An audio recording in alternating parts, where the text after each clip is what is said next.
प्रभु आपको आप सबको आशीष दे। May the Lord bless you all. Hallelujah. I am so glad to be with you this evening also. इस शाम के समय आप सबके साथ होना मेरे लिए आनंद की बात है। Well, as I am more free in my mother tongue, I may use Malayalam also in between. और मैं अपने मातृभाषा में थोड़ा बहुत आसान महसूस करता हूँ तो शायद बीच में मैं मलयालम का भी इस्तेमाल कर सकता हूँ। In the beginning, let me sing a Malayalam song. और प्रारंभ में हम एक मलयालम गीत को गाएंगे। It's okay? Thank you. ഒരു മഴയും തോരാതിരുന്നിട്ടില്ല, ഒരു കാറ്റും അടങ്ങാതിരുന്നിട്ടില്ല, ഒരു രാവും പുലരാതിരുന്നിട്ടില്ല, ഒരു നോവും കുറയാതിരുന്നിട്ടില്ല. തിരമാലയിൽ ഈ ചെറുതോണിയിൽ, തിരമാലയിൽ ഈ ചെറുതോണിയിൽ, പാറത്തരികെ അവനുള്ളതാ, ഒരു മഴയും തോരാതിരുന്നിട്ടില്ല, ഒരു കാറ്റും അടങ്ങാതിരുന്നിട്ടില്ല. മഞ്ഞും മഴയും പൊള്ളുന്ന വെയിലും എല്ലാം നാഥന്റെ സമ്മാനമാ. മഞ്ഞും മഴയും പൊള്ളുന്ന വെയിലും എല്ലാം നാഥന്റെ സമ്മാനമാ. എൻ ജീവിതത്തിനു നന്നായി വരാനായി എൻ പേർക്കുതാതൻ ഒരുക്കുന്നതാ. എൻ ജീവിതത്തിനു നന്നായി വരാനായി എൻ പേർക്കുതാതൻ ഒരുക്കുന്നതാ. ഒരു മഴയും തോരാതിരുന്നിട്ടില്ല, ഒരു കാറ്റും അടങ്ങാതിരുന്നിട്ടില്ല, ഒരു രാവും പുലരാതിരുന്നിട്ടില്ല, ഒരു നോവും കുറയാതിരുന്നിട്ടില്ല. കല്ലും മുള്ളും കൊള്ളുന്ന വഴിയിൽ എന്നോട് കൂടെ നടക്കുന്നവൻ, കല്ലും മുള്ളും കൊള്ളുന്ന വഴിയിൽ എന്നോട് കൂടെ നടക്കുന്നവൻ, എൻ പാദമിടറി ഞാൻ വീണു പോയാൽ എന്നെ തോളിൽ വഹിക്കുന്നവൻ, എൻ പാദമിടറി ഞാൻ വീണു പോയാൽ എന്നെ തോളിൽ വഹിക്കുന്നവൻ. ഒരു മഴയും തോരാതിരുന്നിട്ടില്ല, ഒരു കാറ്റും അടങ്ങാതിരുന്നിട്ടില്ല, ഒരു രാവും പുലരാതിരുന്നിട്ടില്ല, ഒരു നോവും കുറയാതിരുന്നിട്ടില്ല. തിരമാലയിൽ ഈ ചെറുതോണിയിൽ, തിരമാലയിൽ ഈ ചെറുതോണിയിൽ, അമരത്തന്നരികെ അവനുള്ളതാ, ഒരു മഴയും തോരാതിരുന്നിട്ടില്ല, ഒരു കാറ്റും അടങ്ങാതിരുന്നിട്ടില്ല, ഒരു രാവും പുലരാതിരുന്നിട്ടില്ല, ഒരു നോവും കുറയാതിരുന്നിട്ടില്ല. Hallelujah.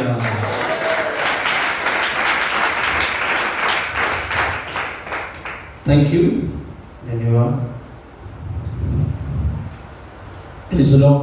I'm so happy to be with you again. और आपके साथ होना मेरे लिए आनंद की बात है। And I have seen how you worship God. और मैंने देखा है कि आप परमेश्वर को कैसे आराधना करते हैं। I felt that you were worshipping from your deep heart. और मैंने देखा आप अपने दिल की गहराई से परमेश्वर की आराधना करते हैं। And I have to appreciate your sincerity in worshipping God. और आपके परमेश्वर की आराधना में जो ईमानदारी है इसके लिए मैं परमेश्वर का धन्यवाद And करता हूँ। some of them came to me for counseling. Their problem they faced was their difficulty in being more faithful to God. और कुछ बच्चे मेरे पास सलाह पाने के लिए आए थे। उनके जीवन में दिक्कत ये है कि वो परमेश्वर के प्रति विश्वासी योग्य या फिर वफादार नहीं रह पा रहे हैं। So I found that all of you are longing for a better relationship with the Lord. और मैं ये समझ पाया आप सभी लोग परमेश्वर के साथ एक अच्छे रिश्ते को बनाए रखना चाहते हैं। And I found that all of you are in a longing for a better relationship, a close relationship, a divine relationship with God. और आप सभी लोग परमेश्वर के साथ एक घने रिश्ते में बना रहना आप चाहते हैं। I am so happy to see that among the students. और आपके बीच में वो देखना मेरे लिए बहुत ही आनंद की बात है। Well, today evening I would like to read a Bible verse for this meditation. और छोटे कुछ समय के मनन के लिए मैं एक वचन पढ़ना चाहूँगा। Luke's Gospel, chapter 2, verse 42. लूका रचित सुसमाचार उसका अध्याय 2। Luke's Gospel, chapter 2, verse 42. और उसका 42 हम पढ़ेंगे। Sorry, it is 52. Last verse.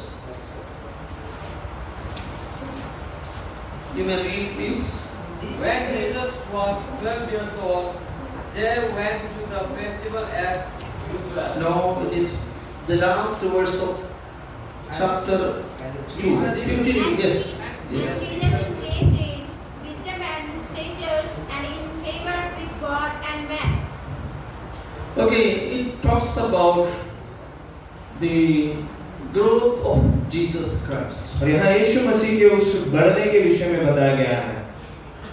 This particular verse talks about the different dimensions of the personality of Jesus Christ. और यीशु मसीह के उस व्यक्तित्व के अलग-अलग भागों को ये दर्शाता है। Jesus entrusted the mission of the gospel with all of us. और यीशु मसीह ने अपने सेवकाई और अपना जो मिशन है सेवकाई उसे हम सबके साथ बांटा है। In order to fulfill the mission given to us, we all need such a growth in the different dimensions of our personality. और उस सेवकाई को पूरा करने के लिए हमारे जीवन में और हमारे व्यक्तित्व में भी ऐसा डेवलपमेंट होना जरूरी है। What are different dimensions we see in this particular verse? और इस वचन में हम किस-किस डायमेंशन को या फिर भागों को देख पाते हैं। It talks about the physical dimension of our personality. और हमारे व्यक्तित्व के शारीरिक बढ़ोतरी के बारे में देखते हैं। It talks about the intellectual dimension of our personality. और हमारे व्यक्तित्व के बुद्धि के तौर पर जो डेवलपमेंट है उसे हम देखते हैं। It talks about our spiritual dimension of our personality. और हमारे व्यक्तित्व के आत्मिक बढ़ोतरी के विषय में भी कहता है। It also speaks about the social dimension of our personality. और समाज के बीच में हमारा व्यक्तित्व कैसे है उसके बढ़ोतरी के विषय में भी कहता है। And we see the importance of the emotional dimension of our personality. और हमारे व्यक्तित्व के जो भावनात्मक जो बढ़ोतरी है उसके विषय में भी बताया गया है। So I mentioned about 5 different dimensions of our personality. और मैंने हमारे व्यक्तित्व के 5 अलग-अलग भागों को या फिर डायमेंशंस को बताया है। So what are they? तो कहिए वो क्या-क्या है? Physical dimension. और शारीरिक तौर पे जो बढ़ोतरी है आप सुन रहे हैं? कुछ तो कहिए। What are they? Intellectual, intellectual है बुद्धि के तौर पर, spiritual, आत्मिक विषय पे, then social dimension, समाज के बीच में emotional dimension. और भावनात्मक तौर पर। So if Jesus needed development of all these different dimensions of his personality, we all are in need of the development of these different dimensions. अगर यीशु मसीह को अपने व्यक्तित्व के बढ़ोतरी के समय ये सब चीजों की जरूरत थी तो हमें भी इसकी जरूरत है। Well, I don't need to explain more about the development of our physical dimension. और हमारे शरीर के बढ़ोतरी के बारे में ज्यादा कुछ मुझे कहना नहीं पड़ेगा। And about intellectual dimension also we don't need to discuss more about that. हमारे बुद्धि के विकास के विषय में भी ज्यादा कुछ बात करना नहीं होगा। You are here to be educated, and I appreciate all of you to come to Kerala from different states of India for your education. और यहाँ आप लोग पढ़ाई के लिए आए हैं और अलग अलग भागों से, भारत के भागों से आए। आप सबका मैं अभिनंदन करता हूँ या फिर आपको सराहता हूँ कि आप यहाँ पढ़ने के लिए आए हैं। It is because you give importance for education, importance for the intellectual development of your personality that you have come to this seminary. और आप अपने बढ़ोतरी के लिए और आपके बुद्धि के विकास के लिए आपने जो प्रयत्न किया है, इसके लिए मैं आपका धन्यवाद करता हूँ। Well, when we learn theology, when we learn from the Word of God, definitely we should have a question also: why and how and when and where. So these questions are also important when you think about theology. जब हम धर्मशास्त्र को सीखते हैं, परमेश्वर के वचन को सीखते हैं, तो हमारे मन में भी ऐसे सवाल रहते हैं कि क्यों, कब, क्या, कैसे, ये सब सवाल रहते हैं। As far as I understand about many of the questions in theology, there is neither an affirmative nor a negative answer for many questions in theology. और थियोलॉजी में ज्यादातर जो है प्रश्न है, उनका ज्यादातर नेगेटिव आंसर्स नहीं होता है। For many questions in theology, there is neither an affirmative nor a negative answer, but only a relative answer is possible for many. तो थियोलॉजी के बहुत सारे सवालों के लिए ऐसे हम सही या गलत तो नहीं बोल सकते, कुछ ऐसे जो जुड़े हुए उत्तरों को हम पा सकते हैं। So what I mean to say is, you don't need to simply accept whatever the teachers say. और जो कुछ भी आपके अध्यापक आपसे कहते हैं, उस सबको ऐसा ही ग्रहण करना चाहिए, जरूरी नहीं है। And when you go to the library also, you have to remember that every printed word is not word of God. और आप जब लाइब्रेरी में जाते हैं तो भी आपको समझना है कि जो भी पुस्तक में छपा हुआ है, सब कुछ परमेश्वर का वचन नहीं है। And you have to examine the things that you come across, whether it is the word of God or not. और जिस जिन चीजों से आप होकर गुजरते हैं, आपको ये जांचना है कि ये परमेश्वर के वचन से है कि नहीं। So here the voice of the Spirit of God is so important. और यहाँ परमेश्वर का वचन या फिर उसका आवाज बहुत ही महत्वपूर्ण है। The voice of the Spirit of God is so important. परमेश्वर की आत्मा का आवाज जो है वो बहुत ही महत्वपूर्ण है। Okay, let me move from the intellectual dimension of our personality. और हमारे व्यक्तित्व के बुद्धि के जो विकास से मैं आगे बढ़ने दें। And now let me come to the social dimension of personality. और व्यक्तित्व के सामाजिक जो डेवलपमेंट है उसके विषय में हम देखेंगे। What is meant by the social dimension of our personality? और हमारे व्यक्तित्व के सामाजिक बढ़ोतरी का मतलब क्या है? Human beings are social beings. और मानव जो है वो एक समाज में रह रहा सामाजिक जीव है। It is through our relationship with others we become true human. और दूसरों के साथ सही संबंधों को बनाए रखने से हम एक सही मनुष्य बनते हैं। The very humanness is developed through our relationship with others. और मानविकता जो है वो दूसरों के साथ रिश्ते बनाने में है। നമ്മുടെ വ്യക്തിത്വത്തിന്റെ സാമൂഹിക വശത്തിന്റെ വികസനം വളരെ അത്യന്താപേക്ഷിതമാണ്. और हमारा जो व्यक्तित्व है वो समाज के बीच में डेवलप होना बहुत ही जरूरी है। Apostle Paul is saying, if possible, we have to maintain good relationship, peaceful relationship with maximum number of people. और पौलुस कहता है कि अगर हो सके तो जितना अधिक लोगों से हम शांति बनाए रख सकते हैं, उन लोगों से शांति बनाए रखें। In order to present the gospel of Jesus Christ, you have to maintain good, healthy relationship with everyone in the society. और सुसमाचार को लोगों के सामने पहुंचाने के लिए सबके साथ समाज में एक अच्छा रिश्ता होना जरूरी है। Well, many people are unable to maintain good relationship with others. और बहुत सारे लोग दूसरों के साथ अच्छे संबंध बनाए नहीं रख पाते हैं। And let me move from that area also. और हम उससे भी आगे जाएंगे। The next dimension is our emotional dimension of personality. और अगला भाग जो है वो हमारे भावनात्मक तौर पर हम कैसे डेवलप करते We हैं। should have control over our emotions. और हमारे भावनाओं के ऊपर हमें काबू करना सीखना है। There are many problems related to our emotional aspects. और हमारे भावनात्मक तौर पर बहुत सारे ऐसे परेशानियां हो सकती हैं। So many people are unable to control their anger, and this leads them to even murder. और बहुत सारे लोग हैं अपने गुस्से को काबू नहीं कर पाते हैं और कभी-कभी हत्यारे भी वो बन जाते हैं। For simple reasons, many people murder others, or they become very much violent. और कुछ लोग छोटे छोटे कारणों के लिए दूसरे किसी को मार देते हैं या फिर बहुत ही ऐसे अक्रमी बन जाते हैं। So we must be able to control our emotions. और हमें अपने भावनाओं को काबू में रखना है। We cannot expect good or favorable situation always in our life. और हमारे जीवन में हमेशा हमारे लिए सही परिस्थितियों को हम नहीं पाएंगे। We cannot expect that everybody will be accepting us. और हम ये भी आशा नहीं रख सकते कि सभी लोग हमें स्वीकार करेंगे। Yes, we cannot expect that everybody will respect us. और हम ये भी आशा नहीं रखते कि सब लोग हमारा इज्जत करेंगे। It is possible that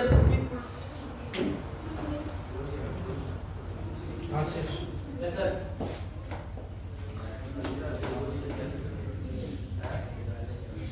it is possible that people may reject us. और हो सकता है कि लोग हमें तिरस्कार कर दें। It is possible that people may accuse or make unnecessary accusations against और us. लोग ऐसा हो सकता है कि लोग हमारे खिलाफ ऐसे ही बातों को बना सकते हैं, गलत बातों को कह सकते हैं। നമ്മൾ ചെല്ലുന്ന സാഹചര്യത്തിലെല്ലാം അനുകൂലമായ സാഹചര്യം ഉണ്ടാകണം എന്നില്ല. और जहाँ कहीं भी हम जाते हैं वहाँ वो सब कुछ हमारे लिए सही होगा ऐसा नहीं है। നമ്മളെ ഉപദ്രവിക്കുന്ന ധാരാളം ആളുകൾ നമ്മുടെ സമൂഹത്തിലുണ്ട്. और हमें तंग करने वाले बहुत सारे लोग हमारे समाज में हो सकते हैं। So when people are against us, how are we responding to them? और जब समाज में लोग हमारे खिलाफ होते हैं तो हम उसके लिए कैसे प्रत्युत्तर देंगे? മൂർഖനാണോ ചേരയാണോ എന്നറിയാൻ ഒരു ചെറിയ മാർഗമുണ്ട്. ചേര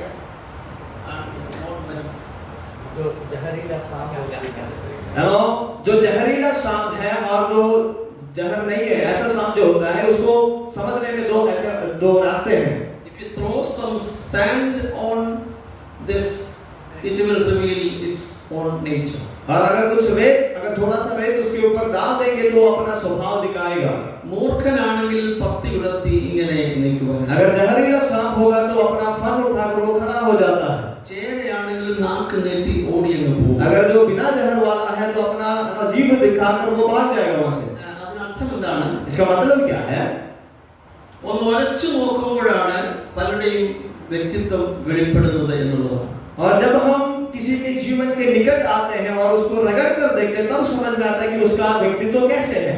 When the things are favorable to us, we are all good people. और जब अवस्थाएं हमारे पक्ष में है तो हम सब लोग बहुत ही अच्छे लोग हैं। എന്നാൽ നമ്മെ ആരെങ്കിലും ഒന്ന് ഉപദ്രവിക്കുകയോ നമ്മെ മുറിപ്പെടുത്തുകയോ ചെയ്യുമ്പോഴാണ് നമ്മുടെ ശരിയായ വ്യക്തിത്വം വെളിപ്പെടുന്നത്. और अगर कोई हमें सताता है, अगर तंग करता है तो हमारा असली रंग बाहर आ जाता है।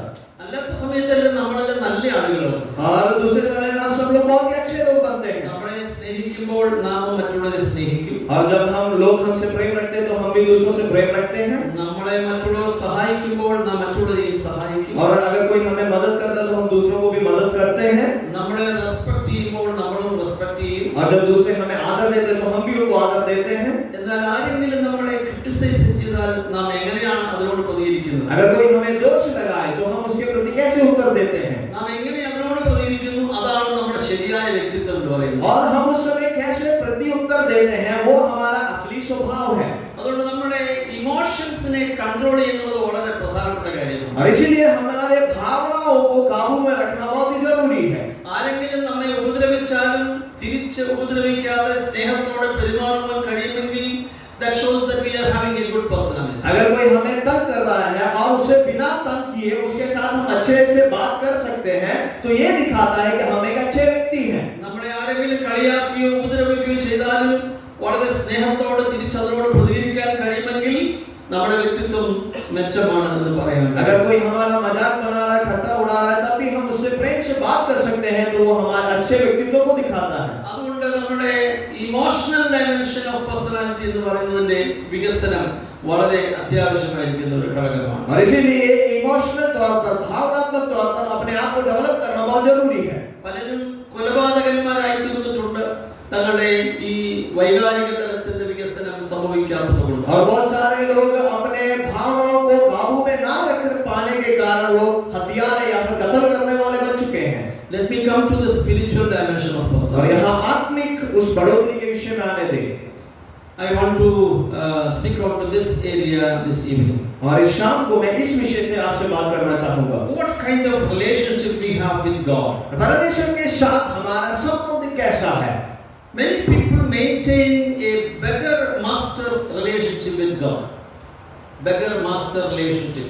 और कुछ लोग जो है एक याजक और या सॉरी जो मांगता है या फिर जो क्या बोलते हैं भीख मांगने वाला और एक मालिक होता है, उसके बीच में जो संबंध होता है, इस प्रकार लोगों का संबंध परमेश्वर के साथ होता है। A beggar-master relationship with God. और भीख मांगने वाले और एक स्वामी के बीच में जो संबंध है, उस हिसाब से परमेश्वर और मनुष्य का बन जाता है। They are always asking God, give me, give me, give me.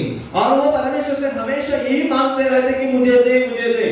But what kind of relationship we have with God? और तो हमारा रिश्ता परमेश्वर के साथ कैसा है? I think we should have a children-father relationship with God. और मैं ये विचार रखता हूँ कि हमारा संबंध परमेश्वर के साथ पिता और पुत्र के बीच में जो होता है वैसा होना है। If you are a born-again Christian, definitely you should have a children-father relationship with God. अगर आप नए सिरे से जन्म लिए हुए परमेश्वर के संतान हैं, तो आपको पिता और संतानों के बीच में जो रिश्ता है ऐसा एक रिश्ता होगा। Even when you have a children-father relationship, there can be different levels in your personality. और जब पिता और पुत्रों के बीच के संबंध को भी देखें, उसमें अलग-अलग स्तर होते हैं। See, for example, if a small child is asking you, give me chocolate, give me ice cream, give me a cricket ball, we don't feel bad about him. और अगर एक छोटा सा बच्चा जो घर में बालक जो है वो अगर हमसे टॉफी मांगे या फिर गेंद मांगे, हम उसको बुरा नहीं मानेंगे। If one of the children who is studying for his postgraduate is asking, Daddy, give me a chocolate, give me an ice cream, there is something problem. और अगर जो पोस्ट ग्रेजुएशन करने वाला लड़का अगर पापा से जाके बोलता है कि मुझे टॉफी लाके दो, मुझे आइसक्रीम लाके दो, तो उसे सही नहीं मानेंगे। So as children of God, we may be having different levels in our personality. और परमेश्वर के संतान होने के नाते भी हमारे व्यक्तित्व में अलग-अलग स्तर होता है। If the parents expect us to be responding in accordance with our age and development, God also is expecting us from us to be different. अगर हमारे माता पिता ये चाहते हैं कि हमारे उम्र के हिसाब से हम उनके साथ बातें करें, तो इस हिसाब से परमेश्वर भी हमसे यही चाहता है कि हम भी उस हिसाब से बात करें। മാതാപിതാക്കൾ മക്കളെ കുറിച്ച് ആഗ്രഹിക്കുന്നത് അവരുടെ പ്രായത്തിനനുസരിച്ചുള്ള പക്വത അവർക്കുണ്ടാകണം എന്നുള്ളതാണ്. और माता पिता यही चाहते हैं कि अपने बच्चों के अंदर जितना उनका उम्र है उस हिसाब का जो परिपक्वता उनके अंदर होना जरूरी है। അവർ എന്നും ശിശുക്കളായിരിക്കണമെന്ന് ആരും ആഗ്രഹിക്കുന്നില്ല. और कभी भी वो ये नहीं चाहेंगे कि ये हमेशा बालक ही बने रहे। പ്രായത്തിനനുസരിച്ചുള്ള പക്വതയുള്ളവരായി തീരണമെന്ന് അവർ ആഗ്രഹിക്കുന്നു. और उम्र के हिसाब से उसके अंदर जो परिपक्वता है, मैच्योरिटी है, वो होना जरूरी है। വീട്ടിലെ ഉത്തരവാദിത്തങ്ങൾ ചെയ്യുന്നവരായി തീരണമെന്ന് മാതാപിതാക്കൾ ആഗ്രഹിക്കുന്നു. और घर के जिम्मेदारियों को जानकर करने वाला बनना वो चाहते हैं।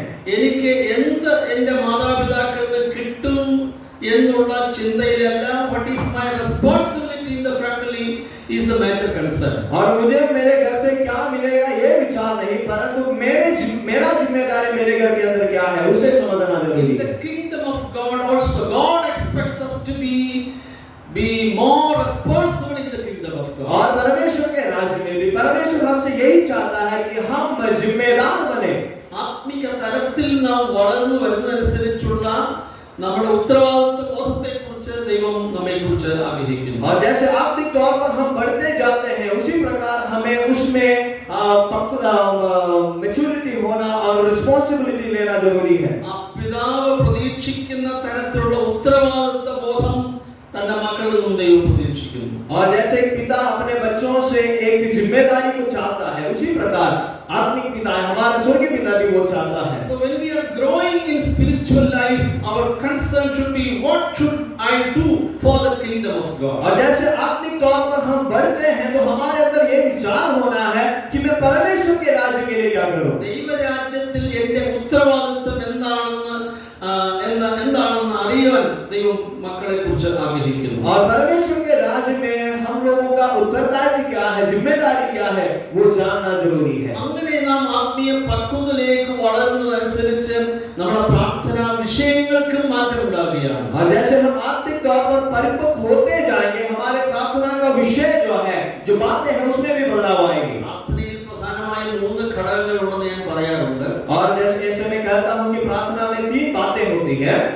ഒന്നാമത്തേത് നമ്മുടെ പെറ്റീഷൻസ് എന്നുള്ളത്, നമ്മുടെ ആവശ്യങ്ങൾ ഒരു പട്ടിക മുമ്പാകെ ദൈവമുമ്പാകെ നിരത്താറുണ്ട്. पहला जो है कि हम अपने जरूरतों को परमेश्वर के सामने रखते हैं। രണ്ടാമതായിട്ട് മറ്റുള്ളവർക്ക് വേണ്ടിയുള്ള പ്രാർത്ഥന വളരെ പ്രാധാന്യമുള്ളതാണ്. और दूसरी बात, हम दूसरों के लिए प्रार्थना करते हैं, वो भी महत्वपूर्ण है। ആത്മീയ പക്വതയിലേക്ക് വളരുന്നതനുസരിച്ച് നമ്മുടെ പെറ്റീഷൻസിന്റെ എണ്ണം കുറഞ്ഞു വരുമെന്നാണ് എന്റെ വിചാരം. और जैसे हमारे आत्मिक परिपक्वता में हम पहुंचते हैं, बढ़ते जाते हैं, तो हम जो अपने जरूरतों के विषय में जो प्रार्थना करते हैं वो कम होना शुरू हो जाता है। It is because the scripture says, seek ye first the kingdom of God and his righteousness, and all these things shall be added unto you. क्योंकि परमेश्वर का वचन हमें ये सिखाता है कि पहले उसके राज्य की खोज करो तो ये सब कुछ आपके साथ जोड़ा जाएगा। അതുകൊണ്ട് നമ്മുടെ മെറ്റീരിയൽ നീഡ്സിന് വേണ്ടിയുള്ള ഒരു പ്രാർത്ഥനയുടെ ആവശ്യമുണ്ടോ എന്ന് ഞാൻ സംശയിക്കുകയാണ്. और इस संसार के लिए जो कुछ जरूरतें हैं उनके लिए प्रार्थना करना शायद मुझे जरूरी नहीं लगता है। ഒരു പിതാവ് തന്റെ മക്കളെ കുറിച്ച് വളരെ കരുതലുള്ളവനാണ്. और एक पिता अपने बच्चों के बारे में हमेशा विचार रखता है। മക്കൾ ചോദിച്ചില്ല എങ്കിലും മാതാപിതാക്കൾ അവരുടെ ആവശ്യം മനസ്സിലാക്കി പ്രവർത്തിക്കുന്നവരാണ്. अगर वो बच्चा ना भी मांगे तब भी वो पिता अपने बच्चों की जरूरतों को जानकर समझकर उसके लिए करता है। പക്ഷേ മലയാളത്തിൽ ചില പഴഞ്ചൊല്ലുകളുണ്ട്. और मलयालम में ऐसे कुछ पुराने कहावतें हैं। കരയുന്ന കുഞ്ഞിനെ പാലുള്ളൂ എന്ന് പറയുന്നുണ്ട്. और ऐसे कहते हैं कि जो बच्चा रोता है उसे ही दूध मिलता है। അത് ശരിയാണോ എന്ന് എനിക്ക് സംശയമുണ്ട്. और मुझे उसमें संदेह है कि वो सही है कि नहीं। എനിക്ക് 5 കൊച്ചുമക്കളുണ്ട്. और मेरे 5 पोते हैं। അവരെ ഒന്ന് വല്ലതും ഭക്ഷണം കഴിപ്പിക്കാൻ വേണ്ടി പാട് ഭയങ്കര ബുദ്ധിമുട്ടാണ്. और उनको खाना खिलाने का जो दिक्कत है वो बहुत ही ज्यादा होता है। മോനെ കഴിക്കടാ കുടിക്കടാ എന്ന് നിർബന്ധിച്ച് കഴിപ്പിക്കാൻ ശ്രമിക്കുക. और खाओ पियो कर जबरदस्ती कर उन्हें खिलाना पड़ता है। അപ്പോൾ കരയുന്ന കുഞ്ഞിനെ പാലുള്ളൂ എന്നുള്ളത് ഒരു സംശയാസ്പദമായ കാര്യമാണ്. और मुझे अभी संदेह है कि जो कहावत है कि जो बच्चा रोता है उसी को दूध मिलता है, उसमें थोड़ा सा संदेह है मुझे। ഇതുപോലെ വേറെ ചില പഴഞ്ചൊല്ലുകളുണ്ട്. और ऐसे और भी ऐसे कहावतें मलयालम में हैं। കൊല്ലം കണ്ടാ പിന്നെ ഇല്ലം വേണ്ട എന്ന് പറയുന്ന ആൾക്കാരുണ്ട്. कुछ लोग कहते हैं कि अगर कोल्लम आपने देख लिया तो फिर घर की जरूरत नहीं है। അതുപോലെ തന്നെ കൊച്ചി കണ്ടാ പിന്നെ അച്ചി കണ്ട എന്ന് പറയുന്ന ആൾക്കാരുമുണ്ട്.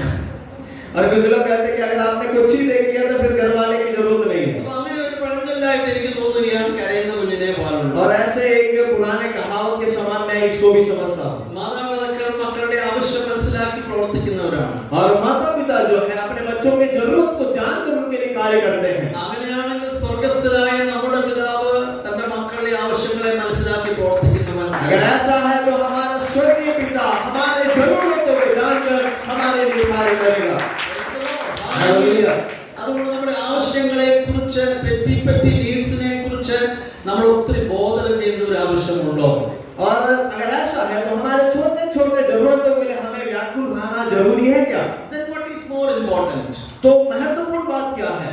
Instead of asking God, Lord, give me this, give me that, what is my responsibility in the kingdom of God? और परमेश्वर से मुझे ये दो मुझे वो दो कर मांगने से बढ़कर परमेश्वर से ये समझने की कोशिश करें हमारी जिम्मेदारी क्या है परमेश्वर के राज्य में। So when we are growing in spiritual life, definitely the number of the petitions will be coming down. और जब हम आत्मिकता में बढ़ते जाएंगे हमारे जो जरूरत की गिनतियां होगी, जो सूची है वो कम होता जाएगा। And the second aspect in prayer is intercession for others. और दूसरा जो भाग प्रार्थना में होता है ये दूसरों के लिए बिछुआई करना होता है। I think intercession should not be limited to the words of prayer only. और दूसरों के लिए बिछुआई करना वो सिर्फ प्रार्थना के शब्दों में ही सीमित नहीं होना है। It should not be limited to the words of prayer only. और प्रार्थना के शब्दों में सिर्फ उसे सीमित नहीं रखना है। It must be reflected in our, it must be extended in our action also. और वो हमारे कार्य में भी उसका प्रतिफल उसको दिखाना जरूरी है।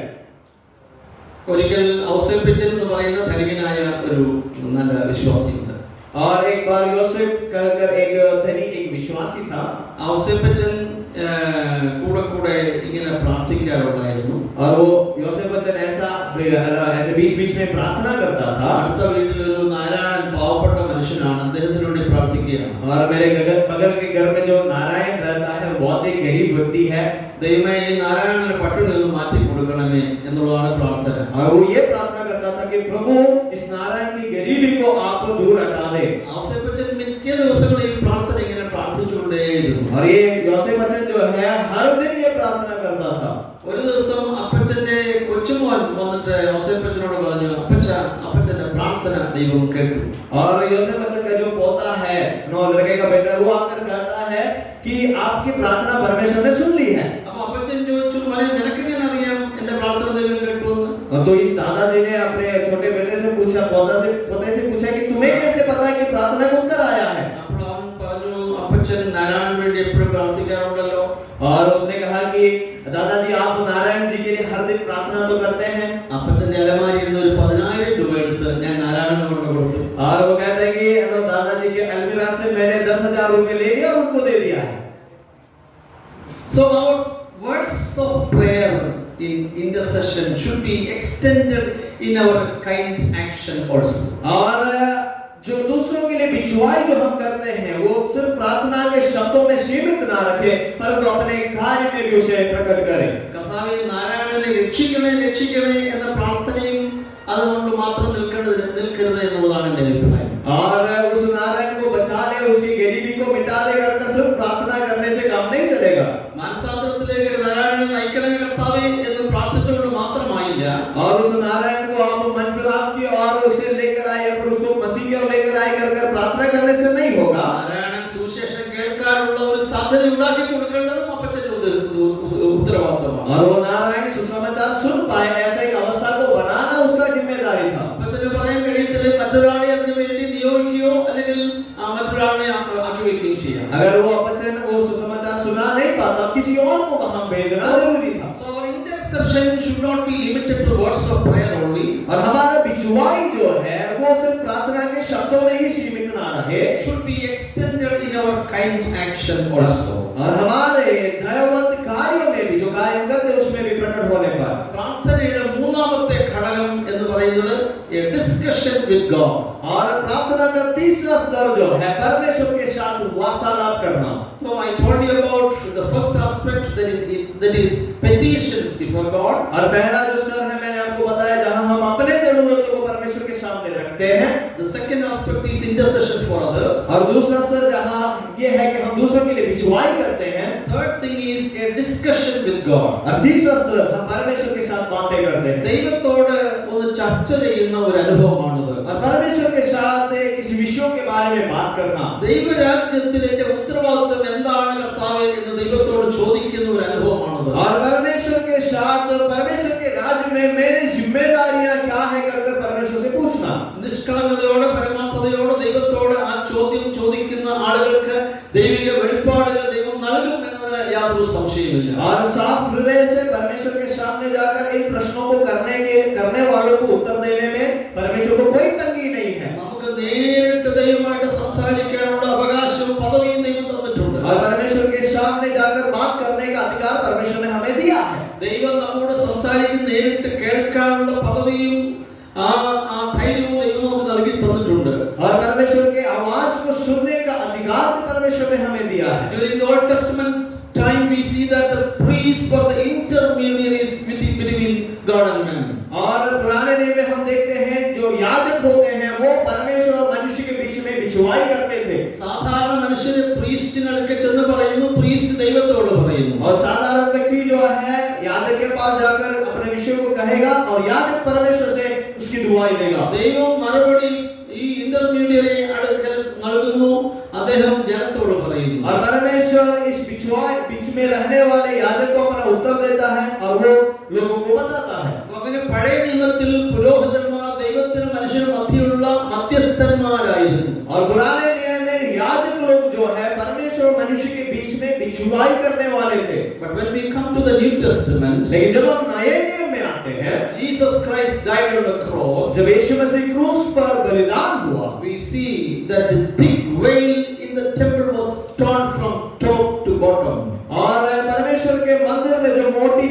जो थी वो दो भागों में बट गई। ദേവാലയത്തിലെ തിരശ്ശീല മേൽ തൊട്ട് അടിയോളം രണ്ടായി और ചിന്തിക്കുന്നു. परमेश्वर के मंदिर में जो चादर था जो बीच में था वो ऊपर से नीचे तक फट गया। അതെന്താണ് അർത്ഥമാക്കുന്നത്? तो उसका मतलब क्या है? വേർപാടിന്റെ നടുച്ചുവർ ഇടിച്ചു കളഞ്ഞിരിക്കുന്നു. और जो ऐसा जो अलग करने वाली जो अवस्था थी उसको हटा दिया गया है। നമുക്ക് എല്ലാവർക്കും നേരിട്ട് അതിവിശുദ്ധ സ്ഥലത്തേക്കുള്ള പ്രവേശനം ദൈവം തന്നിരിക്കുന്നു എന്നാണ് അർത്ഥം. और उसका मतलब यह है कि हम सभी को परमेश्वर के अनुग्रह के सिंहासन में जाने का अधिकार दिया है। നമുക്ക് നേരിട്ട് ദൈവത്തോട് സംസാരിക്കാം. और हम डायरेक्टली परमेश्वर से बात कर सकते हैं। ദൈവത്തിന്റെ ശബ്ദം നമുക്ക് നേരിട്ട് കേൾക്കാൻ കഴിയും. और हम परमेश्वर से उसकी आवाज को भी सुन सकते हैं। ദൈവത്തിന്റെ അനുഗ്രഹം നേരിട്ട് സ്വീകരിക്കാനുള്ള പദവിയും അനുഗ്രഹവും ദൈവം നമുക്ക് നൽകുകയാണ്. और परमेश्वर के आशीषों को हमारे जीवन में पाने का अधिकार उसने दिया है। ചില വർഷങ്ങൾക്ക് മുമ്പ് ഞാൻ ആന്ധ്രാപ്രദേശിലെ ഒരു കൺവെൻഷന് പോയി. और कुछ साल पहले मैं आंध्रा में एक कन्वेंशन के लिए गया था। How many of you are from Andhra Pradesh? आप में से कितने लोग आंध्रा से हैं? Okay, good. വിരവ എന്ന് പറഞ്ഞ സ്ഥലത്താണ് ഞാൻ കൺവെൻഷന് പോയത്. വിരവ. वीरवा कर एक जगह में कन्वेंशन के लिए मैं गया था। അപ്പോൾ അവിടുത്തെ രീതി അനുസരിച്ച് there is one meeting in the morning, one in the afternoon, one in the evening.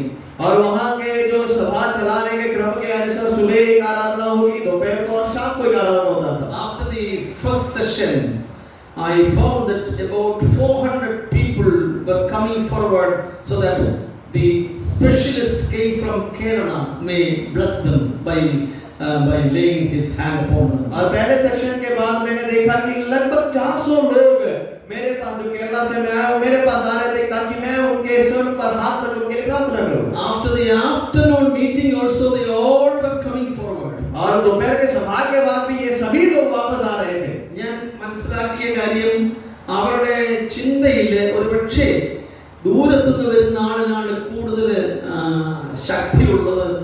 അനുഗ്രഹം അവരുടെ കയ്യിൽ ദൈവം കൊടുത്തു വിടുകയാണ്. അത് സ്വീകരിക്കാൻ വേണ്ടി ഒരു മുന്നോട്ട് വരികയാണ്. और मैं ये सब सोच रहा था कि शायद वो लोग ऐसे मानते होंगे कि दूर से जो परमेश्वर के दास जो आते हैं उनके अंदर परमेश्वर ने बहुत सामर्थ को दिया है और उनके अधीन में जाके प्रार्थना करने से हमें सामर्थ मिलेगा। I think there is no need of such a specialist to bring blessings from God. और मैं ये नहीं मानता कि कोई ऐसा कोई स्पेशलिस्ट है जो परमेश्वर से आशीषों को लाता हो। You have every right to have direct access to the Holy of Holies. और आपके पास हर एक अधिकार है कि आप परमेश्वर के अनुग्रह के सिंहासन में जाकर उसे प्राप्त कर सकते हैं। ദൈവത്തിന്റെ അനുഗ്രഹം നേരിട്ട് നിങ്ങൾക്ക് ദൈവത്തിൽ നിന്നും സ്വീകരിക്കാനുള്ള ആ ധൈര്യവും പദവിയും ദൈവം നമുക്ക് നൽകി और തന്നിരിക്കുകയാണ്. परमेश्वर के हर एक आशीषों को उसके सम्मुख जाकर पाने का अधिकार आपको दिया गया है। രാത്രി മീറ്റിംഗിന്റെ അവസാനം ഞാൻ ഇങ്ങനെ അനൗൺസ് ചെയ്തു. और रात के सभा के समय में मैंने ऐसे उनको अनाउंस किया। രാവിലെയും ഉച്ചയ്ക്കും ഞാൻ എൻ്റെ കൈ നിങ്ങളുടെ തലയിൽ കൈവച്ച് ഒക്കെ വെച്ച് നിങ്ങളെ അനുഗ്രഹിച്ചു. और सुबह और दोपहर के सेक्शन में मैंने आप सबके सर पे हाथ रखकर आपको आशीषित किया है। എന്നാൽ ഇന്ന് രാത്രി നിങ്ങൾ എല്ലാവരും എന്നെ അനുഗ്രഹിക്കത്തക്കവണ്ണം ഉള്ള ആ അധികാരവും പദവിയും ദൈവം നിങ്ങളുടെ മേൽ പകരുവാൻ പോകുകയാണ്. और मैंने उनसे कहा है कि आज रात आप लोग मुझे आशीषित कर सकते हैं। इस तौर पर परमेश्वर आपको आशीषित करने वाला है। എന്റെ കരം നിങ്ങളുടെ മേൽ നീട്ടി നിങ്ങളെ അനുഗ്രഹിക്കുമ്പോൾ നിങ്ങളുടെ കരം എന്റെ മേൽ നീട്ടി നിങ്ങൾ എന്നെ അനുഗ്രഹിക്കത്തക്കവണ്ണം ഉന്നതമായ പദവിയിലേക്ക് ദൈവം നിങ്ങളെ ഉയർത്താൻ പോകുകയാണെന്ന് പറഞ്ഞു. और मैंने उनसे कहा कि जब मैं अपने हाथ आपकी ओर बढ़ाकर आपको आशीषित करता हूँ तो आप मेरे और अपने हाथों को बढ़ाकर मुझे आशीषित कर सकते हैं। इस तौर पर परमेश्वर आपको अधिकार देगा कर मैंने उनसे कहा। ഇവിടേക്ക് നിങ്ങളോട് ഞാൻ ചോദിക്കട്ടെ, और मुझे आपसे कहने दे पूछने दे നിങ്ങളെ അനുഗ്രഹം വേറെ ആരെങ്കിലും കൊണ്ടുവന്ന് തരേണ്ട ആവശ്യമുണ്ടോ? क्या ये आशीष और कोई आपको लेकर देने की जरूरत है? ഏതെങ്കിലും സ്പെഷ്യലിസ്റ്റ് വഴിയാണോ നിങ്ങളുടെ അനുഗ്രഹം നിങ്ങളുടെ ജീവിതത്തിലേക്ക് വരേണ്ടത്? क्या किसी स्पेशलिस्ट के द्वारा आपके जीवन में आशीषों का आना जरूरी है? If you are a child of God, definitely God can bless you and you can receive blessings directly from God. अगर आप परमेश्वर के संतान है तो आपके जीवन में परमेश्वर के आशीष आ सकती है और आपको पाना है। നിങ്ങൾ വീണ്ടും ജനനം പ്രാപിച്ച ദൈവത്തിന്റെ മക്കളായി തീർന്നിരിക്കുന്നെങ്കിൽ ദൈവത്തിന്റെ അനുഗ്രഹം നേരിട്ട് സ്വീകരിക്കാനുള്ള അധികാരം നിങ്ങൾക്ക് ദൈവം തന്നിരിക്കുന്നു. अगर आप परमेश्वर के सामने नए सिरे से जन्म लिए हुए लोग हैं तो आप परमेश्वर से सीधे सीधे उसके हर एक आशीषों को पा सकते हैं। ദൈവത്തോട് നേരിട്ട് സംസാരിക്കാനുള്ള അധികാരവും പദവിയും ദൈവം നമുക്ക് തന്നിരിക്കുന്നു. और परमेश्वर के सामने आमने सामने बात करने का अधिकार अधिकार परमेश्वर ने हमें दिया है। നിങ്ങളുടെ ഏത് വിഷയത്തെക്കുറിച്ച് തീരുമാനമെടുക്കാൻ നിങ്ങൾ പോകുമ്പോഴും നിങ്ങളോട് ദൈവം നേരിട്ട് സംസാരിക്കുന്നു എന്ന് ഉറപ്പുവരുത്തുവാൻ നിങ്ങൾക്ക് കഴിയണം. और आपकी जिंदगी के किसी भी मोड़ में किसी भी फैसले को आप लेते हैं, इस बात को आप सुनिश्चित करें कि परमेश्वर आपसे बात कर रहा है ദൈവത്തിന്റെ വാഗ്ദത്തങ്ങളെ നിങ്ങൾക്ക് വിശ്വസിക്കുവാനായിട്ട് കഴിയണം. और परमेश्वर के द्वारा दिए गए हर एक वायदों को आपको विश्वास करना जरूरी है। ദൈവത്തിന്റെ വചനം വിശ്വാസയോഗ്യമാണെന്ന് നിങ്ങൾക്ക് ഗ്രഹിച്ച് മനസ്സിലാക്കുവാൻ കഴിയണം. और परमेश्वर का वचन विश्वास करने के योग्य है, अगर आपको इसको पढ़कर समझना जरूरी है। ആത്മീയ പക്വതയിലേക്ക് വളരുന്നതനുസരിച്ച് ഡിസ്കഷൻസ് വിത്ത് ഗോഡ് അതിന് വളരെ പ്രാധാന്യം വർദ്ധിച്ചുകൊണ്ടിരിക്കും. और आत्मिक हम परिपक्वता में जब पहुंचेंगे, परमेश्वर के साथ हम वार्तालाप करना शुरू कर देंगे। ദൈവത്തിന്റെ മക്കൾ എന്ന നിലയിൽ ഉത്തരവാദിത്വം ഏറ്റെടുക്കുന്ന ദൈവത്തിന്റെ മക്കൾ എന്ന നിലയിൽ ദൈവത്തിന്റെ ഇഷ്ടം ചെയ്യുവാനായി നാം ഒരുങ്ങേണ്ടതായിട്ടുണ്ട്. और हम परमेश्वर के संतान होने के नाते परमेश्वर के द्वारा दिए गए जिम्मेदारियों को लेने के नाते उसकी इच्छा को करना जरूरी है। What is the plan of God about me should be known to us. और परमेश्वर की योजना मेरे जीवन में क्या है उसे जानना जरूरी है। God has different purpose for you and me.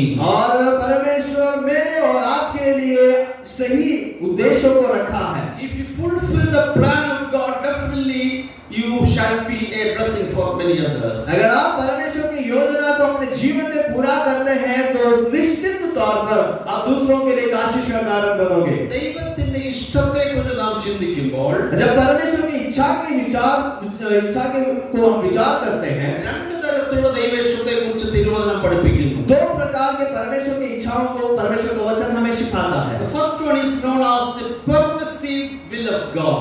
और पहला जो है परमेश्वर के द्वारा ऐसे ही उधार में दिया गया एक इच्छा, ദൈവം പെർമിറ്റ് ചെയ്യുന്ന ദൈവേഷ്ടം. और परमेश्वर उसके लिए सहमत हो जाता है ऐसी एक इच्छा। നമ്മുടെ ചില താല്പര്യങ്ങൾ ആഗ്രഹങ്ങൾ ദൈവത്തോട് നിർബന്ധമായി ചോദിക്കുമ്പോൾ ദൈവം നൽകുന്നതിനെയാണ് പെർമിസിവ് വിൽ ഓഫ് ഗോഡ് എന്ന് പറയുന്നത്. और जब हम किसी बात के लिए परमेश्वर से लगातार प्रार्थना करते रहते हैं, जब परमेश्वर को तंग कर देते हैं तो परमेश्वर बोलता है कि तू उसे ले लेकर मान जाता है परमेश्वर। പെർമിസിവ് വിൽ ഓഫ് ഗോഡിന്റെ ഒന്ന് രണ്ട് ഉദാഹരണങ്ങൾ തിരുവചനത്തിലൂടെ ഞാൻ ചൂണ്ടിക്കാണിക്കും. और दो तीन ऐसे एग्जांपल्स को मैं परमेश्वर के वचन से आपको दिखाऊंगा। When we come to Isaiah chapter 38, we see about the experience of Hiskiah. और हम यशायाह नबी के पुस्तक उसके 38वें अध्याय में जब हम जाते हैं तो वहां हिजकिय्याह के विषय में देखते हैं। ഹിസ്കിയാവിനോട് ദൈവം പറഞ്ഞു, നീ നിന്റെ ഗ്രഹകാര്യം ക്രമത്തിലാക്കുക. हिजकिय्याह से परमेश्वर ने कहा कि तुम अपने घराने के बातों को सब कुछ सही कर ले, You are going to die. क्योंकि तुम मरने वाले हो। So prepare yourself for your death. और तुम अपने मृत्यु के लिए अपने आप को तैयार कर लो।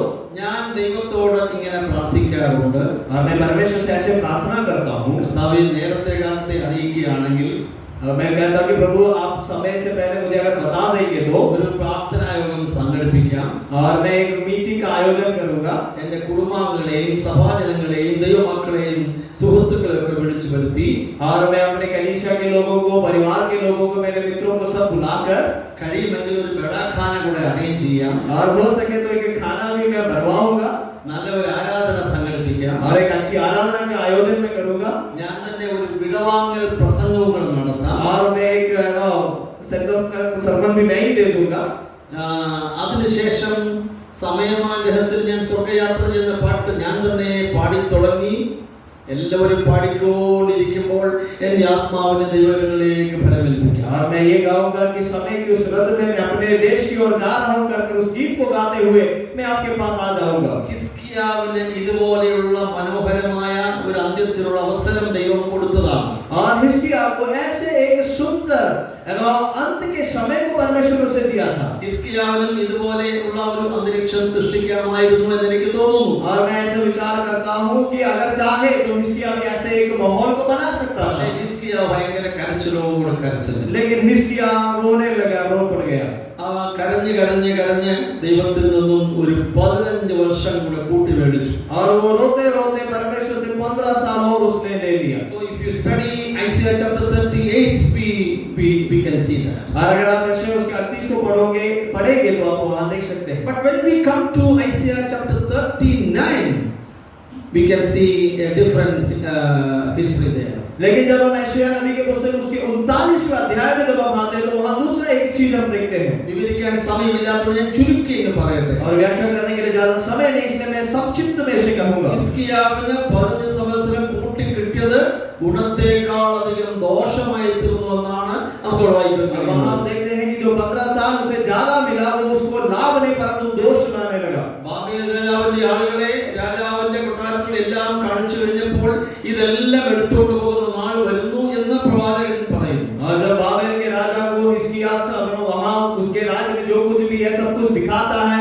तो परमेश्वर का भविष्यवाणी कहता है कि ये सब बाबिलोन में ले लिया जाएगा। നിന്റെ മക്കളിൽ ചിലരെ കൂടെ പിടിച്ചുകൊണ്ട് പോകുന്ന കാലം വരുന്നു എന്ന് പറയുന്നു. और वो कहता है कि तुम्हारे संतानों में से कुछ लोगों को वो बाबिलोन में ले जाएगा। കരഞ്ഞ് നിലവിളിച്ച് 15 സംവത്സരം ദൈവത്തോട് ചോദിച്ചു മേടിച്ചെങ്കിൽ അത് ഗുണത്തെക്കാൾ അധികം ദോഷമായി തീർന്നു എന്ന് കാണാൻ കഴിയും. और हम देखते हैं कि उसे वो रो रो कर परमेश्वर से 15 साल और अधिक मांग तो लिया ले लिया लेकिन वो उसके लिए एक दुख का कारण बन गया।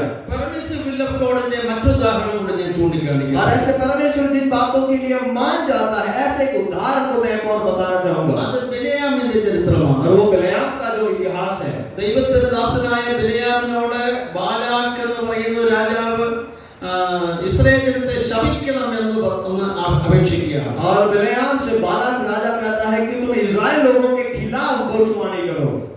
ബിലെയാം ദൈവത്തോട് പ്രാർത്ഥിക്കുന്നു. പ്രാർത്ഥനയുടെ മറുപടിയായി ദൈവം പറയുന്നു ഇസ്രായേൽ ജനം അവർ അനുഗ്രഹിക്കപ്പെട്ട ജനമാണ്. और जब वो प्रार्थना करता है तो परमेश्वर से कहता है कि इस्राएल लोग जो है वो आशीषित लोग हैं। I will not allow you to curse them. इसलिए मैं तुम्हें उन्हें श्राप देने नहीं दूंगा। അവർ അനുഗ്രഹിക്കപ്പെട്ട ജനമാകിയാൽ ഞാൻ തന്നെ അനുവദിക്കുന്നില്ല എന്ന് പറയുന്നു. और वो आशीषित लोग हैं इसलिए मैं तुम्हें श्राप देने की अनुमति नहीं देता। അങ്ങനെ മറുപടി കൊടുത്ത ബിലെയാം അവരെ പറഞ്ഞയക്കുന്നു. और ऐसे बिलेयाम उसको उत्तर देकर उस राजा को भेज देता है। ബാലാക്ക് എന്ന രാജാവ് എന്താണ് ചെയ്തത്? लेकिन ये बालाक जो राजा है उसने क्या किया? ആദ്യം അയച്ച ആളുകളെക്കാൾ കുറെ കൂടെ ശ്രേഷ്ഠരായ ആളുകളെ വലിയ വലിയ സമ്മാനങ്ങൾ കൊടുത്ത് ബിലെയാമിന്റെ അടുക്കിലേക്ക് അയക്കുകയാണ്. और पहले जिन लोगों को भेजा था उनसे भी उच्च पदवी में रहने वाले समाज के अच्छे लोगों को और बड़े-बड़े तोहफों के साथ वापस इसके बिलेयाम के पास भेजता है। അതുപോലെ തന്നെ ബിലെയാം ബാലാക്ക് ബിലെയാമിനോട് പറയുന്നു ഞാൻ നിന്നെ വലിയവനാക്കും, നീ ആഗ്രഹിക്കുന്നത് ഞാൻ തരാം, വലിയ സമ്മാനങ്ങൾ തരാം എന്ന് പറയുകയാണ്. और ये बालाक राजा जो है बिलेयाम से कहता है कि मैं तुम्हें एक बड़ा मनुष्य का व्यक्ति बनाऊंगा, जो कुछ तुम चाहो मैं तुम्हें दे दूंगा। ഈ സമ്മാനമൊക്കെ കണ്ടു കഴിഞ്ഞപ്പോൾ ബിലെയാമിന്റെ ഹൃദയത്തിൽ അതിനോടുള്ള ആഗ്രഹം വർദ്ധിക്കുന്നു. और जब ये बिलेयाम इन सब चीजों को देखता है तो उसके अंदर इन सब के लिए एक इच्छा उत्पन्न होती है। താൻ ബാലാക്കിന്റെ ആളുകളോട് പറയുന്നു ഞാൻ ഇന്നൊന്ന് പ്രാർത്ഥിച്ചു നോക്കട്ടെ. और बालाक के लोगों से बिलेयाम कहता है कि मुझे आज प्रार्थना कर देखने दे। ബിലെയാം രാത്രി മുഴുവൻ പ്രാർത്ഥിച്ചു. और बिलेयाम ने पूरी रात प्रार्थना की അവസാനം ദൈവം സമ്മതിച്ചു. और रात में फिर परमेश्वर उसको मान जाता है നീ പൊക്കോളാൻ പറഞ്ഞു. और उसे कहता है कि तुम चले जाओ। പക്ഷേ അടുത്ത വാക്യത്തിൽ ദൈവത്തിന്റെ കോപം ബിലെയാമിന്റെ നേരെ ജ്വലിച്ചു എന്ന് വായിക്കുന്നു. लेकिन उसके दूसरे पद में हम देखते हैं कि बिलेयाम के ऊपर परमेश्वर का क्रोध आया और उसे नष्ट कर दिया। ചരിത്രം നാം പഠിക്കുമ്പോൾ മനസ്സിലാക്കാൻ കഴിയുന്നത് ബിലെയാമിന്റെ ആ അനുഭവം തനിക്ക് ദോഷം ഉണ്ടാകുവാൻ കാരണമായി. और जब हम इतिहास को देखते हैं बिलेयाम का जो वो अवस्था था प्रार्थना था उसके लिए एक नाश का कारण बनता है। Permissive will of God ന്റെ രണ്ടാമത്തെ ഉദാഹരണം ഞാൻ പറഞ്ഞത്. और ये परमेश्वर जिन बातों के लिए ऐसे अपने आप से मान जाता है उसके लिए दूसरा उदाहरण मैंने आपको दिया था। So ദൈവഹിതത്തെ കുറിച്ച് രണ്ട് രീതിയിൽ നമുക്ക് മനസ്സിലാക്കാമെന്ന് ഞാൻ പറഞ്ഞു. और परमेश्वर की इच्छा के विषय में हम दो तरीके से उसे समझ सकते हैं। ഒന്ന് permissive will of God, और पहला जब परमेश्वर विल ऑफ गॉड यानी कि परमेश्वर खुद उसे मान जाता है। രണ്ട് perfect will of और God. दूसरा है परमेश्वर की सिद्ध योजना। ദൈവത്തിന്റെ സമ്പൂർണ്ണമായ ഇഷ്ടം. और परमेश्वर की सिद्ध योजना റോമാലേഖനം 10-ാം അധ്യായത്തിന്റെ 2-ാമത്തെ വാക്യത്തിലേക്ക് വരുമ്പോൾ പെർഫെക്റ്റ് വിൽ ഓഫ് ഗോഡിന്റെ ഒരു നിർവചനം അവിടെ കാണാൻ കഴിയും. और रोमी 12 के 2 में हम देखते हैं वहां देख सकते हैं कि परफेक्ट विल ऑफ यानी परमेश्वर की सिद्ध योजना के विषय में बताया गया है। അതിനൊരു നിർവചനം അവിടെ നമുക്ക് കാണാനായിട്ട് കഴിയും. और वहां एकदम उसका डेफिनेशन हम देख सकते हैं। നന്മയും പ്രസാദവും പൂർണ്ണതയുമുള്ള ദൈവഹിതം എന്നാണ് നമുക്ക് കാണാൻ കഴിയും. वहां बताया गया है कि परमेश्वर की सिद्ध इच्छा योजना के विषय में बताया गया അത് है। നന്മ നിറഞ്ഞതാണ്, और वो भलाई से बना हुआ है അത് പൂർണ്ണതയുള്ളതാണ്, और वो संपूर्ण है ദൈവത്തിന് പ്രസാദകരമാണ്. और परमेश्वर के सामने वो प्रसन्न किया जाता है। പെർഫെക്റ്റ് വിൽ ഓഫ് ഗോഡിന്റെ മറ്റേ പ്രാർത്ഥനയാണ്. और परमेश्वर की सिद्ध योजना का सबसे अहम उदाहरण ये है कि जब यीशु मसीह क्रूस में था उसने एक प्रार्थना को किया കർത്താവിന്റെ ക്രൂശീകരണ സമയത്ത് കർത്താവ് എന്താണ് പ്രാർത്ഥിച്ചത്? और यीशु मसीह को क्रूस पर चढ़ाते समय उसने क्या प्रार्थना की? പിതാവേ, കഴിയുമെങ്കിൽ ഈ പാനപാത്രം എങ്കിൽ നിന്ന് നീക്കണമേ. और वो कहता है कि हे पिता, अगर तुमसे हो सके तो इस दर्द के कटोरे को मुझसे हटा दे। പക്ഷേ ആ പ്രാർത്ഥന അവിടെ അവസാനിക്കുന്നില്ല. लेकिन वो प्रार्थना वहां समाप्त नहीं होता है। എങ്കിലും എന്റെ ഇഷ്ടമല്ല അങ്ങയുടെ ഇഷ്ടം പോലെ ആവട്ടെ എന്ന് പ്രാർത്ഥിക്കുന്നു. लेकिन तब भी मेरी इच्छा नहीं परंतु आपकी इच्छा मुझ पर पूरी होने पाए। നമ്മുടെ ജീവിതത്തില് നമ്മുടെ താല്പര്യങ്ങൾ പലതും ഉണ്ടായിരിക്കാം. നമുക്ക് और हमारी जिंदगी में हमारी इच्छाएं बहुत ज्यादा बहुत कुछ हो सकती है। മനുഷ്യരുടെ നിലയിൽ നമുക്ക് പല ആഗ്രഹങ്ങളും താല്പര്യങ്ങളും ഉണ്ടായിരിക്കാം. और हम मनुष्य लोगों के बीच में हमारी बहुत सारी ऐसी इच्छाएं होगी। നമ്മുടെ ആഗ്രഹങ്ങളും താല്പര്യങ്ങളും സ്തോത്രത്തോടെ ദൈവത്തോട് നമുക്ക് അറിയിക്കാം. और हमारे इच्छाओं को चाहतों को हम धन्यवाद के साथ परमेश्वर को बता सकते हैं। പക്ഷേ കർത്താവ് പ്രാർത്ഥിച്ചതുപോലെ എങ്കിലും എന്റെ ഇഷ്ടമല്ല അങ്ങയുടെ ഇഷ്ടം പോലെ ആവട്ടെ എന്ന് നമുക്ക് പ്രാർത്ഥിക്കാം. तब भी परमेश्वर से ये कहे कि प्रभु मेरी इच्छाएं नहीं परंतु आपकी इच्छा मुझ पर पूरी होने पाए। അതിന് കാരണം ദൈവത്തിന് നമ്മെക്കുറിച്ച് എല്ലാവരെയും കുറിച്ച് നല്ല ശ്രേഷ്ഠമായ പ്ലാനും പദ്ധതിയുമുണ്ട്. क्योंकि कारण ये है कि हम सब के बारे में परमेश्वर की एक सिद्ध योजना है। Somebody said that we have a 2.5 ounce of brain. 2.5 ounce of brain we have. Brain. और किसी ने कहा कि हमारे पास 2 अंश का दिमाग होता है। 2.5 ounce brain എന്നാണ് നമുക്കുള്ളത്. और हमारे पास 2 अंश का ब्रेन होता है। കേവലം 2.5 ounce ബ്രെയിൻ കൊണ്ട് നാം ചിന്തിക്കുന്നതിനേക്കാൾ എത്രയോ ഉന്നതമായി ചിന്തിക്കുന്നതാണ് ദൈവം. और हम अपने सिर्फ 2 अंश के दिमाग से जो हम योजना करते हैं उससे भी कितने श्रेष्ठ तरीके से हमारा परमेश्वर हमारे बारे में विचार करता होगा। It is because God is an omniscient God. और क्योंकि परमेश्वर सब कुछ जानने वाला परमेश्वर है। He knows everything. क्योंकि वो सब कुछ जानता है। So in His knowledge He planned for you and me. और उसके बुद्धि में वो सब कुछ हमारे लिए योजना करता है। So God has greater plan for you and me. और हमारे लिए आपके लिए और मेरे लिए परमेश्वर के पास महान योजनाएं हैं। ആ ദൈവത്തിന്റെ പദ്ധതി നമ്മുടെ ജീവിതത്തിൽ നിറവേറപ്പെടുകയാണെങ്കിൽ നമ്മുടെ ജീവിതത്തിൽ എത്ര അനുഗ്രഹപ്രദമായിരിക്കും. अगर परमेश्वर की वो योजना हमारे जीवन में पूरा होता है तो हम कितने आशीषित हो जाएंगे। പലപ്പോഴും നമ്മുടെ ആഗ്രഹം പോലെ കാര്യങ്ങൾ നടക്കണം എന്ന് നാം ശാഠ്യം പിടിക്കുന്നു. और कई बार हम अपने इच्छा के अनुसार सब कुछ होना है कर हम जिद पकड़ लेते हैं। അതോടുകൂടി ദൈവിക പദ്ധതി നമ്മുടെ ജീവിതത്തിൽ നടക്കാതെ വരികയാണ്. और उस कारण से परमेश्वर की योजना हमारे जीवन में पूरी नहीं होती है। നാം മനഃപൂർവ്വമായി നമ്മുടെ നന്മയും അനുഗ്രഹങ്ങളും തട്ടിക്കളയുക. हम जानबूझकर हमारे जीवन में परमेश्वर की ओर से जो आशीष है उसे हम ठुकरा देते हैं। ദൈവത്തിന് നമ്മെക്കുറിച്ചുള്ള പദ്ധതി നമ്മുടെ ജീവിതത്തിൽ നിറവേറപ്പെടുന്നെങ്കിൽ അത് അനുഗ്രഹപൂർണ്ണമായിരിക്കും. और जब परमेश्वर की इच्छा हमारे जीवन में पूरी होती है वो हमारे लिए आशीष का कारण बनता है। ഞാൻ എൻ്റെ ഔദ്യോഗിക ജീവിതം ഒരു അക്കൗണ്ടന്റ് ആയിട്ട് ആരംഭിച്ചതാണ്. और मैं अपने संसारिक कामों को एक अकाउंटेंट के तौर पर मैंने शुरू किया था। ജമ്മു ആൻഡ് കാശ്മീരിലെ ഒരു ഹോസ്പിറ്റലിൽ അക്കൗണ്ടന്റ് ആയിട്ട് ഞാൻ ജോലി പ്രവേശിച്ചു. और जम्मू कश्मीर में एक अस्पताल में अकाउंटेंट के तौर पर मैंने काम शुरू किया। ഒരുപക്ഷേ ആ ജോലിയിൽ തുടർന്നിരുന്നെങ്കിൽ 4 കാശ് കൂടുതൽ ഉണ്ടാക്കാൻ എനിക്ക് കഴിഞ്ഞേനെ. अगर मैं उसी काम में बना रहता तो शायद 4 पैसा और मैं कमा सकता था। എന്നാൽ എൻ്റെ കർത്താവ് തന്റെ വേലയ്ക്കായി എന്നെ വിളിച്ചു.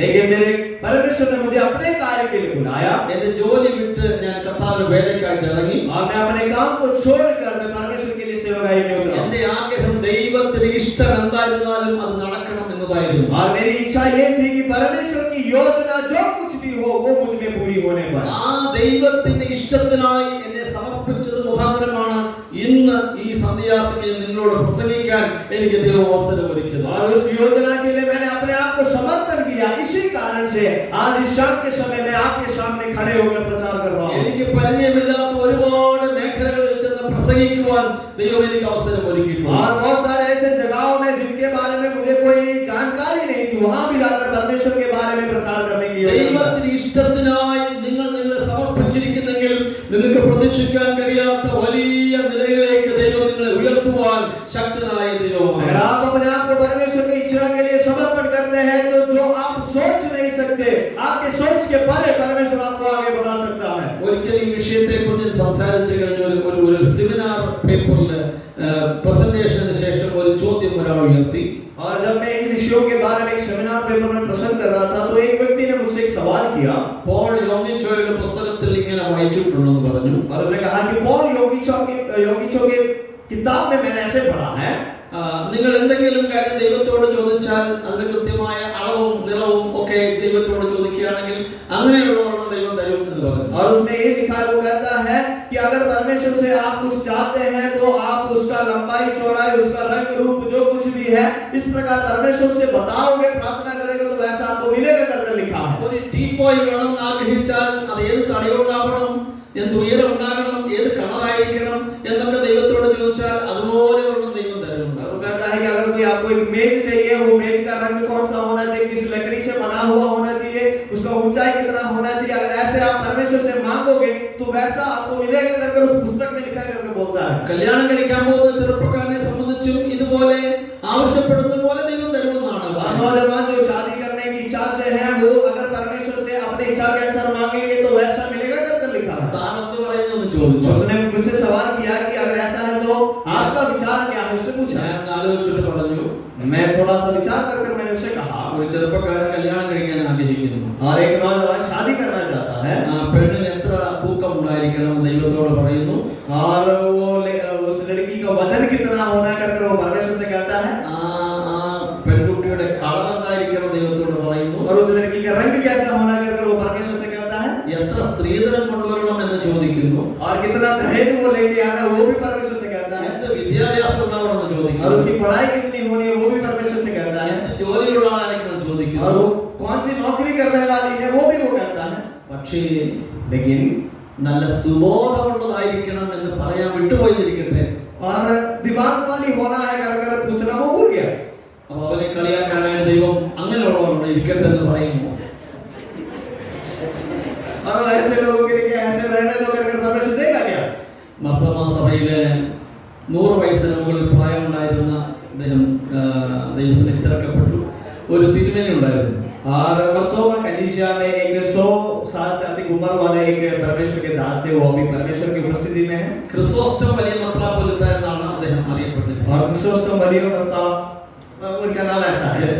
അദ്ദേഹത്തോടെ ഒരിക്കലും ഒരു ചെറുപ്പക്കാരൻ ചെന്ന് പറഞ്ഞു, और उनके पास एक नौजवान आकर ऐसा कहा, തിരുമേനി എനിക്ക് വേണ്ടി ഒന്ന് പ്രാർത്ഥിക്കണം. और उसने कहा कि प्रभु के दास आप मेरे लिए प्रार्थना करें। ഞാൻ കുറെ നാളായി ഒരു പെണ്ണിനെ അന്വേഷിച്ച് നടക്കുകയാണ്. और मैं कई दिनों से एक लड़की को खोज कर ढूंढ कर ऐसे फिर रहा हूँ, ഒരു കല്യാണം കഴിക്കാൻ വേണ്ടി കുറെ നാളായി ആഗ്രഹിച്ച് നടക്കുകയാണ്. और एक शादी करने के लिए मैं बहुत दिन से बहुत इच्छुक हूँ, എനിക്ക് പറ്റിയ ഒരെണ്ണത്തിന് ഇതുവരെ കിട്ടിയില്ല.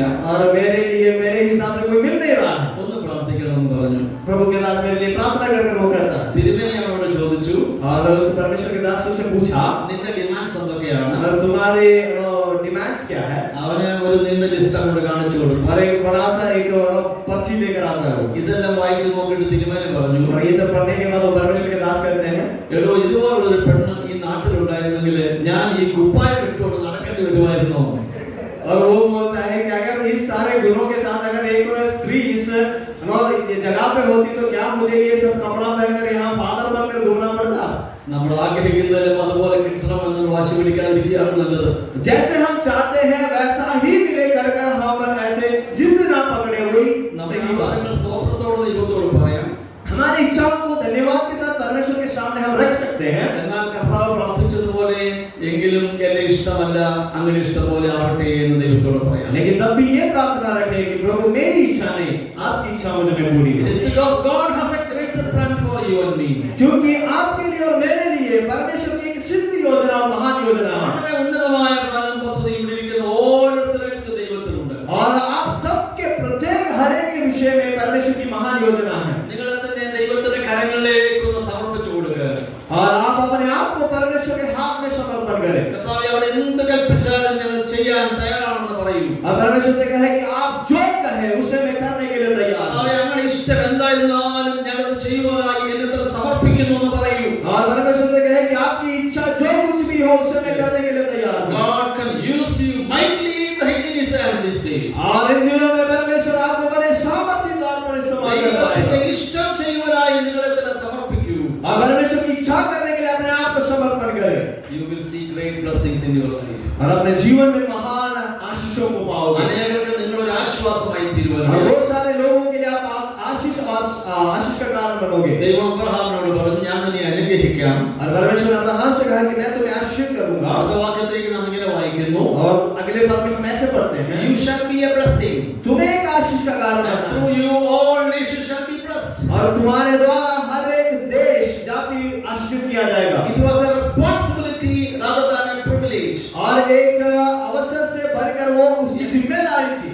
അതെ, ഉത്തരവാദിത്വമാണ്. നമ്മെക്കുറിച്ച് എല്ലാവരെയും ദൈവത്തിന് ഉത്തരവാദിത്വം. ദൈവം നമ്മെ അനുഗ്രഹിക്കുന്നു, പക്ഷേ നാം ഒരു അനുഗ്രഹമായിരിക്കാൻ വേണ്ടിയാണ് നാം അനുഗ്രഹിക്കപ്പെടുന്നത്. और हम परमेश्वर से चाहते हैं कि प्रभु मुझे आशीषित करे, लेकिन परमेश्वर हमें आशीषित इसलिए करता है ताकि हम उस जिम्मेदारी के साथ दूसरों के सामने एक आशीष का कारण बने. ഒരിക്കൽ കൂടി ഞാൻ അത് ആവർത്തിക്കാൻ ആഗ്രഹിക്കുന്നു. फिर से एक और बात दोहराना चाहूंगा, ദൈവം നമ്മെ അനുഗ്രഹിക്കുന്നത് നമ്മുടെ നേട്ടത്തിന് വേണ്ടിയല്ല, മറ്റുള്ളവർക്ക് നാം ഒരു അനുഗ്രഹമായിരിക്കാൻ വേണ്ടിയാണ്. और परमेश्वर हमें आशीषित जो करता है सिर्फ हमारी बढ़ोतरी के लिए नहीं, परंतु दूसरों के लिए एक आशीष का कारण बनने के लिए है. ദൈവത്തിന്റെ ഇഷ്ടം നിർവഹിക്കപ്പെടുമ്പോൾ നമ്മുടെ ജീവിതം അർത്ഥപൂർണ്ണമായിട്ട് മാറുകയാണ്. और जब परमेश्वर की योजना पूरी होती है तो हमारा जीवन मतलब से भर जाता है. നമ്മുടെ ജീവിതം കർത്താവിനായി സമർപ്പിക്കുവാൻ നാം ഒരുക്കമുള്ളവരാണ്.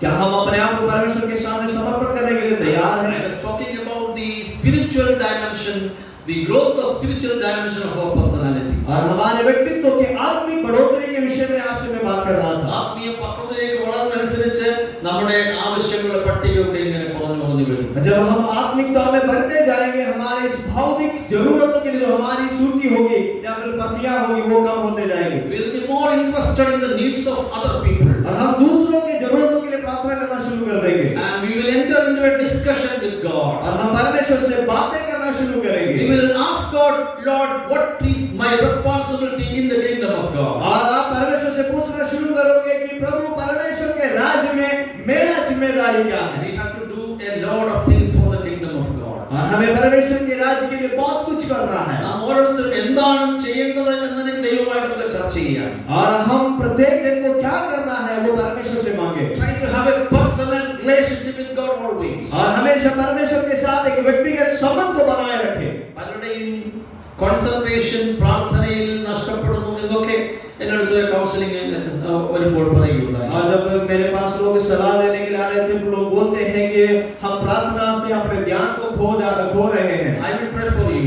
मैं आपके लिए प्रार्थना करूंगा. തീർച്ചയായും നിങ്ങൾ എല്ലാവരും ദൈവം അനുഗ്രഹിക്കട്ടെ ദൈവത്തോട് പ്രാർത്ഥിക്കുക. और मैं हकीकत में ये प्रार्थना करूंगा कि परमेश्वर आप सबको आशीषित करने पाए. അനേകരെ രക്ഷയിലേക്ക് നടത്തുവാൻ ദൈവം നിങ്ങളെ ഓരോരുത്തരും മുന്നിട്ട് ദൈവത്തോട് പ്രാർത്ഥിക്കുക. बहुत सारे लोगों को परमेश्वर के उद्धार की ओर लाने के लिए परमेश्वर आपको इस्तेमाल करे, ये मैं प्रार्थना करूंगा. നിങ്ങളുടെ ജീവിതം അനേകർക്ക് ഒരു അനുഗ്രഹമായി തീരട്ടെ എന്ന് ദൈവത്തോട് പ്രാർത്ഥിക്കുക. और मैं परमेश्वर से ये प्रार्थना करता हूँ कि आपका जीवन बहुत लोगों के लिए आशीष का कारण बने. അത് അനേകർ രക്ഷയുടെ സന്തോഷം അനുഭവിക്കുവാൻ നിങ്ങൾ മുഖാന്തരമായി തീരട്ടെ എന്ന് ദൈവത്തോട് और പ്രാർത്ഥിക്കുക. बहुत सारे लोग उद्धार के उस आनंद को प्राप्त करने के लिए वो कारण बने, इसलिए मैं प्रार्थना करता हूँ. ഞാൻ വാക്കുകളെ ഇവിടെ ഉപസംഹരിക്കാൻ और मैं अपने शब्दों को यहाँ विराम देना चाहता हूँ. ഇപ്രകാരം ലഭിച്ച അവസരം ഒരു വലിയ പദവിയായിട്ട് ഞാൻ കാണുകയാണ്. और ऐसा जो अवसर मुझे मिला है वो उसे मैं एक श्रेष्ठ पदवी मानता हूँ. അതിന് മുഖാന്തരമായി തീർന്ന എല്ലാവരെയും കർത്താവ് അനുഗ്രഹിക്കട്ടെ എന്ന് ദൈവത്തോട് പ്രാർത്ഥിക്കുന്നു. और उसके लिए जितने भी लोग उसके पीछे कार्य किए हैं उन सबका भी मैं धन्यवाद करता हूँ. എല്ലാവരെയും കർത്താവ് അനുഗ്രഹിക്കുമാറാകട്ടെ എന്ന് ദൈവത്തോട് പ്രാർത്ഥിക്കുന്നു.